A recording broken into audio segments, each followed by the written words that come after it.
Hi friends, எல்லாருக்கும் வணக்கம். இன்னைக்கு சண்டே ஸ்பெஷலாக நம்ம வீட்டில் என்ன செய்ய போகிறோம் அப்படின்னு பார்த்தீங்கன்னா, கறிக்கடைக்கு போய் மட்டன் வாங்கிட்டு வரலாம் அப்படின்னு தான் நாங்கள் போனோம். அங்கே போய் பார்த்தா ஆட்டுத்தலையை நல்லா வாட்டி மஞ்சள் தடவி எதிர்த்தாப்படி வச்சுருந்தாங்க. சரி, நம்மளும் ஆட்டுத்தலையை வாங்கி கட் பண்ணி வாங்கிட்டு போயிடலாம் அப்படின்ட்டு ஒரு ஆட்டுத்தலையை மட்டும் வாங்கி அவங்களே கட் பண்ணி கொடுத்தாங்க. ஆட்டுத்தலையோட எலும்பு தனியாக, கறி தனியாக, மூளை தனியாக எல்லாமே பிரித்து கொடுத்தாங்க. ஒரு ஆட்டோட தலை வந்து எவ்வளோ ரூபான்னு பார்த்தீங்கன்னா 300 ரூபான்னு வாங்கினோம். அந்த கறியை வீட்டுக்கு கொண்டு வந்து நல்லா கழுவி சுத்தம் பண்ணி நம்ம எடுத்து வச்சுருக்கோம். மூளை தனியாக, எலும்பு தனியாக, கறி தனியாக எடுத்து வச்சுருக்கோம். மூளை இன்றைக்கி செஞ்சு சாப்பிட்றதா செஞ்சு சாப்பிட்றோம். அப்படி இல்லாட்டி ஃப்ரிட்ஜுக்கு வச்சிட்டோம்னா நாளைக்கு கூட நம்ம செஞ்சு சாப்பிட்டுக்கலாம். ஆட்டுத்தலை எலும்பெல்லாம் தனியாக பிரித்து கொடுத்தாங்க. அந்த எலும்பு பச்சை மச்சை போட்டு இன்றைக்கி நம்ம குழம்பு வைக்க போகிறோம். அதுக்கடுத்து பார்த்திங்கன்னா ஆட்டுத்தலையில் உள்ள கறியை மட்டும் பிரித்து கொடுத்தாங்க, எலும்பு இல்லாமல். அந்த கறியை வச்சு சுக்கா வறுவல் செஞ்சிடலாம் அப்படின்னு சொல்லி ஒரு ஐடியா பண்ணியிருக்கோம். இப்போ வாங்க கிச்சனுக்குள்ளே போய் நம்ம என்னென்ன சமைக்க போகிறோம்னு பார்க்கலாம். ஸ்டவ் ஆன் பண்ணிக்கலாம். கடாய் அடுப்பு வச்சுக்கலாம். கடாயை வந்து கொஞ்சம் நேரம் ஹீட் ஆகட்டும். டீஸ்பூனில் 1 டீஸ்பூன் அளவுக்கு எண்ணெய் ஊற்றிக்கலாம். அந்த எலும்பு பச்சை மச்சை போட்டு குழம்பு வைக்க போகிறோம். அந்த குழம்புக்கு நம்ம ஒரு மசாலா அரைக்கணும். அந்த மசாலாவுக்கு தேவையான வெள்ளைப்பொடி. அதுக்கடுத்து பார்த்தீங்கன்னா சின்ன வெங்காயம் வெள்ளைப்பொடி, சோம்பு இந்த டீஸ்பூனில் 1 டீஸ்பூன், மிளகு இந்த டீஸ்பூனில் 1 டீஸ்பூன், சீரகம் வந்து ஒரு 1/2 டீஸ்பூன் போட்டுக்கலாம். அனாச்சி இதழ் 1, கிராம்பு 2, பட்டை இந்த அளவு போட்டுக்கலாம். அதுக்கடுத்து 2 இழுக்கு கருவேப்பிலை. இப்போ எல்லாத்தையும் நம்ம ஒரு 2 நிமிஷம் 3 நிமிஷம் வதக்கணும். இப்போ 2 நிமிஷம் 3 நிமிஷம் இதை நல்லா வதக்கி வச்சு இப்போ ஸ்டவ் ஆஃப் பண்ணிக்கலாம். ஆஃப் பண்ணி வச்சு இதை ஆறுனதுக்கப்புறம் மிக்ஸி ஜாரில் போட்டு அரைச்சிக்கலாம். இப்போ இது கூட நான் இந்த அளவுக்கு தேங்காய் சேர்த்துக்கிறேன். உங்களுக்கு தேங்காய் சேர்க்க விருப்பம் இருந்தால் நீங்கள் தேங்காய் சேர்த்துக்கோங்க.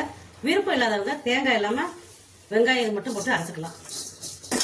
இப்போ இதை வந்து தண்ணி ஊற்றி நல்லா நைஸாக அரைச்சி எடுத்துக்கலாம். ஆட்டோட தலைக்கறி வந்து கழுவி சுத்தம் பண்ணி வச்சிருக்கான். எலும்பு தனி, கறி தனியாக பிரித்து கொடுத்தாங்க. ரெண்டையுமே சேர்த்து நம்ம குக்கரில் வேக வச்சுக்கலாம். இந்த கறி வெந்ததுக்கப்புறம் நம்ம எலும்பு தனியாக, கறி தனியாக பிரித்து எடுத்துக்கலாம். இந்த தனித்தனியாக வேக வச்சோம்னா ரொம்ப லேட் ஆகிட்டே இருக்கும்.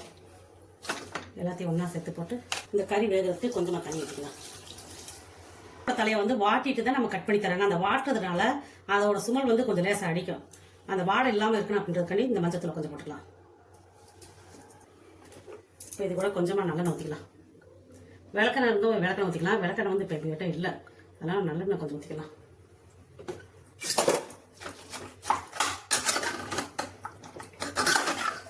இது வந்து இளம் ஆட்டோட தலதாங்க, அதனால இந்த கறி வந்து சீக்கிரமாக வெந்துடும். நம்ம ஒரு விசில் விட்டு வேக வச்சோம்னா கரெக்டாக வெந்துடும். வெயிட்டையும் போட்டாச்சு. இப்போ ஒரு விசில் வந்ததுக்கப்புறம் ஸ்டவ் ஆஃப் பண்ணிக்கலாம். ஒரு விசில் வந்துட்டு ஸ்டவ் ஆஃப் பண்ணிக்கலாம். இதை பக்கத்தில் பற்றி வச்சுட்டு அதே கடாயை பற்றி இப்போ ஸ்டவ் ஆன் பண்ணிக்கலாம். இப்போ குழம்புக்கு நம்ம தாளிச்சு விட்டுக்கலாம். தாளிக்கிறதுக்கு நல்லெண்ணெய் ஒரு 3 ஸ்பூன், அப்படி இல்லாட்டி 4 ஸ்பூன் அளவு ஊற்றிக்கலாம். இந்த குழம்பு தாளிக்கிறதுக்கு சோம்பு இந்த அளவுக்கு இதில் நசிக்கலாம். நல்ல சோம்பு போட்டு நசிக்காச்சு. தாளிச்சிருக்கோம். 5 சின்ன வெங்காயம் எடுத்து நீளமாக கட் பண்ணி வச்சுக்கலாம். அது கூடவே கருவேப்பிலை பண்ணி வச்சுக்கலாம். இது ரெண்டையும் 2 நிமிஷம் 3 நிமிஷம் இதை நல்லா வதக்கணும். எண்ணெயில் போட்ட வெங்காயம் 2 நிமிஷம் 3 நிமிஷம் நல்லா வதக்கி வச்சுங்க. மீடியம் சைஸ் தக்காளி 2 தக்காளி எடுத்து கட் பண்ணி வச்சுருக்கோம். அந்த தக்காளி வச்சுக்கலாம். இந்த தக்காளி சீக்கிரம் வதங்கணும் அப்படின்றதுக்காண்டி கொஞ்சமாக கல் உப்பு போட்டுக்கலாம். பச்சை மச்சை கொஞ்சம் ஊற்றி வச்சுருக்கு. அந்த பச்சை மச்சை நீங்களே சேர்த்துக்கலாம்.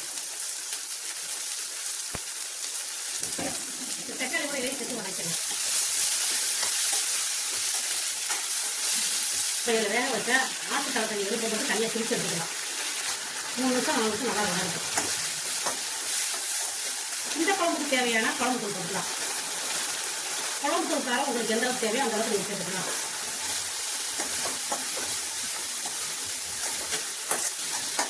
ஒரு 2 நிமிஷம் இது நல்லா வதங்கட்டும்.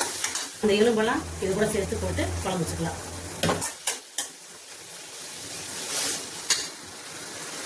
எலும்பு தனியாக நம்ம பிரித்து எடுத்தாச்சு. இதையும் இது கூட சேர்த்துக்கலாம். நம்ம போட்ட பச்சை மச்சை வந்து கொஞ்சம் நேரம் வேகணும். அதனால கொஞ்சமாக தண்ணி ஊற்றிக்கலாம். இப்போ பாருங்கள், கொதி வந்துடுச்சு. ஃப்ளேமை வந்து மீடியம் ஃப்ளேமில் வச்சு இப்படி நம்ம மூடி வச்சுட்டா ஒரு 5 நிமிஷம் வேகட்டும். ஏன்னா பச்சை மச்சை போட்டுருக்கோம். அந்த எலும்பில் உள்ள கறியும் கொஞ்சம் நேரம் வேகட்டும். இப்போ மூடி ஓப்பன் பண்ணிக்கலாம். இந்த ஸ்டேஜில் நீங்கள் நம்ம போட்ட மச்சை பருப்புலாம் வெந்துருச்சான்னு செக் பண்ணிக்கோங்க. இன்னும் கொஞ்சம் நேரம் வேகணும். வேகட்டும். வெந்ததுக்கப்புறம் நம்ம அரைச்சி வச்ச மசாலா ஊற்றிக்கலாம். இன்னும் 2 நிமிஷம் 3 நிமிஷம் வேகட்டும். 2 நிமிஷம் 3 நிமிஷம் ஆயிடுச்சு. இது பண்ணிக்கலாம். மசாலா விழுதுக்கு வந்து இதை ஊற்றிக்கலாம்.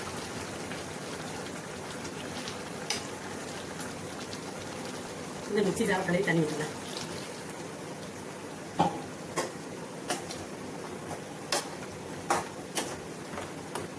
இந்த குழம்புக்கு தேவையான அளவு உப்பு போட்டுக்கலாம். இந்த குழம்புக்கு உப்போட அளவு பத்தாது, உப்பு கொஞ்சம் போட்டுக்கிறேன். இந்த குழம்புக்கு உங்களுக்கு எந்த அளவுக்கு திக்காகணுமோ அந்த அளவுக்கு திக்காக வச்சுக்கலாம்.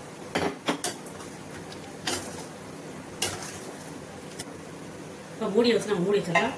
ஒரு 5 நிமிஷம் மீடியம் ஃப்ளேம் வச்சு கொதி வரட்டும். மூடி வச்சு 5 நிமிஷத்துக்கு மேலே ஆயிடுச்சுங்க. மூடி ஓப்பன் பண்ணிக்கலாம். குழம்புக்கு காரத்தோட அளவு நான் ரொம்ப ரொம்ப கம்மியாக தான் சேர்த்துருக்கேன். எங்களுக்கு போதுமான அளவுக்கு நான் சேர்த்துருக்கேன். உங்களுக்கு எந்த அளவுக்கு காரம் தேவையோ அந்த அளவுக்கு நீங்கள் காரத்தோட அளவு சேர்த்துக்கங்க. இப்போ குழம்பு வந்து சூப்பராக ரெடி ஆகிடுச்சு. லாஸ்ட்டாக நம்ம கொத்தமல்லி தூக்கி விட்டு ஸ்டவ் ஆஃப் பண்ணிக்கலாம். நல்ல ஒரு டேஸ்ட்டான குழம்பு வச்சுருக்கோம். இந்த குழம்பு வந்து சாப்பிட்றதுக்கு நல்ல ஒரு டேஸ்ட்டாக மனமாக இருக்குங்க. அதுக்கடுத்து பார்த்தீங்கன்னா இந்த குழம்பு இன்னொரு பாத்திரத்துக்கு மாற்றிட்டு இதே கடாயில் ஆட்டு தலைக்கறி வறுவல் கறி செய்யலாம். இப்போ இந்த குழம்பு தூக்கி ஒரு பாத்திரத்துக்கு மாற்றிடலாம். ஸ்டவ் ஆன் பண்ணிக்கலாம். ஃப்ளேம் வந்து மீடியம் ஃப்ளேமில் வச்சுக்கலாம். ஆட்டு தலைக்கறியை வச்சு சுக்கா வறுவல் எப்படி செய்யுது அப்படின்னு தான் நம்ம பார்க்க போகிறோம். இப்போ கடாய் வந்து ஹீட் ஆயிடுச்சு. நம்ம சமையலுக்கு யூஸ் பண்ணுறேன்னா ஒரு புளிக்கரண்டி அளவுக்கு நம்ம ஊற்றிக்கலாம். குழம்பு கரண்டி புளிக்கரண்டி இருக்கு பாருங்க, அந்த அளவுக்கு நம்ம ஊற்றிக்கலாம். ஒரு 1/2 டீஸ்பூன் அளவுக்கு சோம்பு எடுத்து இதில் போட்டு நசுக்கி வச்சுருக்க பாருங்க. இந்த சோம்பை இது கூட சேர்த்துக்கலாம். வெள்ளைப்படியும் இந்த உரலில் போட்டு நசிக்கலாம்.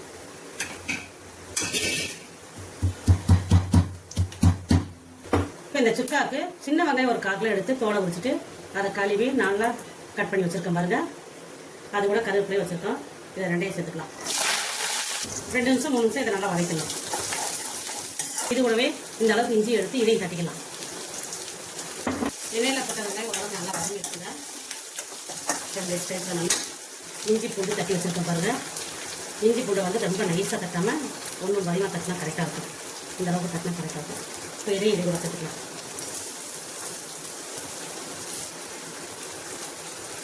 மஞ்சத்தூள் கொஞ்சம் போட்டுக்கலாம். மட்டன் வேக வைக்கிறப்பயே மஞ்சத்தூள் கொஞ்சம் போட்டு தான் வேக வச்சுருக்கோம். இதை இஞ்சி பூண்டு தட்டி போட்டுக்கலாம். அது உள்ள பச்சை ஸ்மெல் போகிற வரைக்கும் வதக்கலாம்.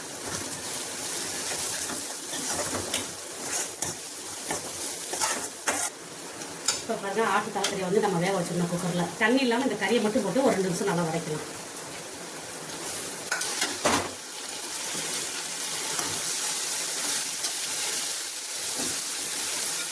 இந்த தண்ணி வந்து தேவைப்படுங்க, அப்புறமா நம்ம சேர்த்துக்கலாம். இந்த கறி போட்டதுக்கப்புறம் 2 நிமிஷம் 3 நிமிஷம் நல்லா வதக்கலாம். இதோட சேர்த்து இந்த மாதிரி வதக்கலாம். 3 நிமிஷம் 4 நிமிஷம் வதக்கினா போதும்.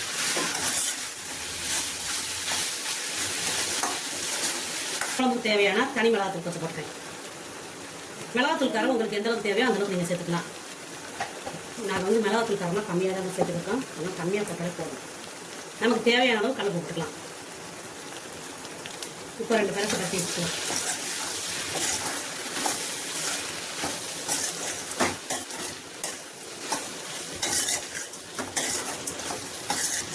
இந்த மாதிரி 2 பேருக்கு கட்டினதுக்கப்புறம் கறி வேக வச்ச தண்ணி எடுத்தும்போது இந்த தண்ணி எடுத்து வச்சுக்கலாம்.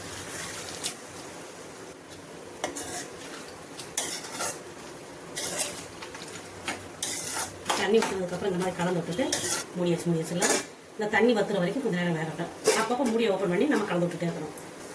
இப்போ மூடியை ஓப்பன் பண்ணிக்கலாம்.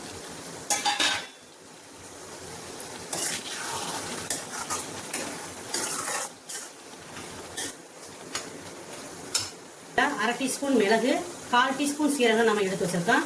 இதை 1 2 தட்டி எடுத்துக்கலாம்.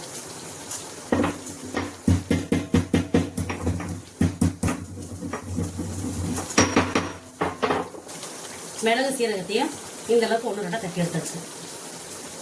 இப்போ இதை எடுத்து கூட சேர்த்துக்கலாம். 2 நிமிஷம் கருவேப்பிலை உள்ளே போடலாம்.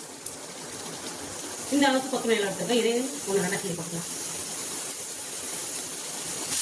தலைக்கறி சுக்கா வறுவல் சூப்பராக ரெடி ஆயிடுச்சு. நல்ல ஒரு அருமையான டேஸ்ட்டாக மணக்க ஆட்டு தலைக்கறியோட சுக்கா வறுவல் சூப்பராக ரெடி ஆயிடுச்சு. அவ்வளோதான். இப்போ நம்ம ஸ்டவ் ஆஃப் பண்ணிடலாம். பெரிய நம்ம ஒரு பாத்திரத்துக்கு மாற்றி வச்சிடலாம்.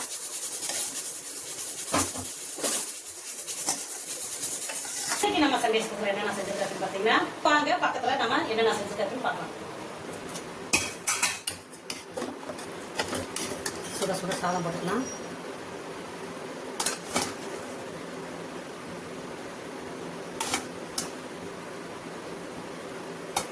ஆவி பறக்க சுட சுட சாதம் போட்டு அதுக்கு மேலே தலைக்கறியும் பச்சை மச்சையும் போட்டு நல்ல ஒரு அருமையான டேஸ்ட்டில் குழம்பு வச்சுருக்கோம்.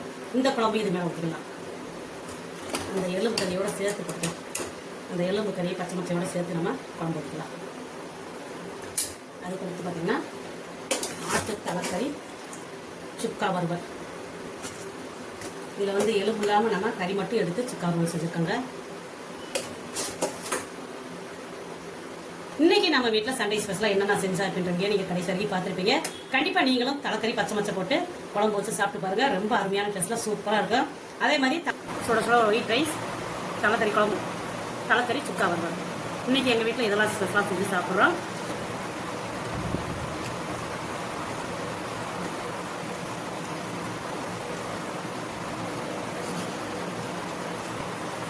குழம்பு நல்ல ஒரு டேஸ்ட்டாக சூப்பராக இருக்கும்.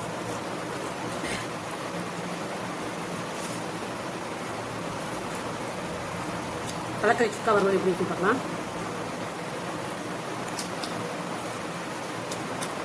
ஆஹா, சாப்பிட்றதுக்கு நல்லா டேஸ்ட்டாக சூப்பராக இருக்குங்க. இன்றைக்கி எங்கள் வீட்டில் சண்டே ஸ்பெஷலாக இதெல்லாம் செஞ்சு சாப்பிட்றோம். உங்கள் வீட்டில் சண்டே ஸ்பெஷலாக என்னென்ன செஞ்சு சாப்பிட்றீங்க கமெண்ட் பண்ணுங்கள். மீண்டும் அடுத்த ஒரு வீடியோவில் சந்திப்போம். நன்றி, வணக்கம்.